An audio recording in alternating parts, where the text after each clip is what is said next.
আসসালামু আলাইকুম। আপনারা কেমন আছেন? আমি আলহামদুলিল্লাহ ভালো আছি। তো এই যে দুপুরের খাবার শেয়ার করতে আবারও চলে আসলাম।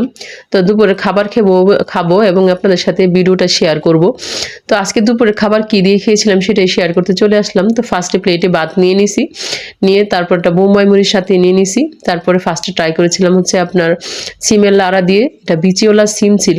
তো শীত তো প্রায় শেষ হয়ে যাচ্ছে। তো বিচি আর বেশি দিন আর সিম পাওয়া যাবে না। তো এইজন্য আবারও সিমের লাড়া করে নিছি। আমার ফ্যামিলির অনেকে এটা পছন্দ করে খাওয়ার জন্য। তো এটা বোম্বাই মরিচ দিয়ে খেয়ে একসাথে শেষ করে তারপরে নিয়ে নিছি হচ্ছে আপনার লাউ তরকারি। তো লাউ তরকারিটা রুই মাছ দিয়ে রান্না করেছিলাম ভেঙে। তো টমেটো দিয়েছি সাথে আবার। তো এটাও কিন্তু খেতে অনেক ভালো লাগছিল বোম্বাই মরিচের সাথে একসাথে মিক্সড করে।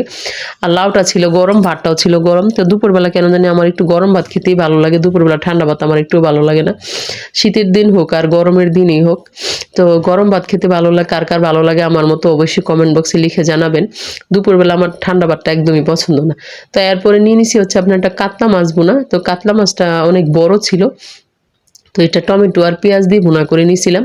তো কাতলা মাছটা কিন্তু একদম ফ্রেশ ছিল, খেতে অনেক মজা লাগছিল। তো এই যে বোম্বাই মরিচটা দিয়ে মশলাটা দিয়ে একসাথে মেখে খেয়ে তারপর একটু মাছ ভেঙে খেয়ে নিয়েছিলাম। তো মাছটা অনেক টেস্টি ছিল, অনেক বড় ছিল, তো খেতে অনেক ভালো লাগছিল। তো এই যে কাটা বেছে তারপরে খেয়ে নিছি। তো মাঝে মাঝে আপনাদের ভিডিও সৌন্দর্যের জন্য কাটা আর বাছি না, মুখে দিয়ে দিই, তারপরে আবার মুখের ভিতর থেকে কাটা বের করি।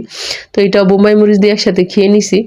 তো ভিডিও তো সবাই দেখেন, কিন্তু ভিডিওতে কিন্তু লাইক কমেন্ট করেন না। তো মাঝে মাঝে বিরক্ত হয়ে মনে ভাবে যে ভিডিওস করা ছেড়ে দিব, কিন্তু আপনারা তো কেউ লাইক কমেন্ট করেন না, তার জন্য বিরক্ত চলে আসে।